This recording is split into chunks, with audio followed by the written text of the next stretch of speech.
उस रात रौनक ने माला पहनकर सोना शुरू किया। जैसे ही उसने अपनी आंखें बंद की, उसके सपने एकदम अजीब और खौफनाक हो गए। उसने देखा कि वो एक अंधेरे जंगल में खड़ा है। उसके आसपास बड़े बड़े पेड़ हैं जिनमें आग लगी हुई है और उस आग से पूरा आसमान लाल हो गया है। तभी उस जंगल में एक गहरी आवाज गूंजने लगी, जैसे कोई उसका नाम पुकार रहा हो।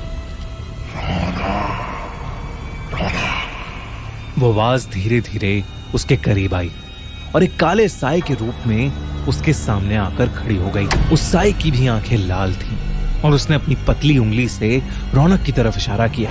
तो मुझे लेने आया था, अब तेरे साथ चलने का समय आ गया। उस साए ने रौनक से ये कहा और एकदम से वो साया जैसे उसके अंदर ही समा गया।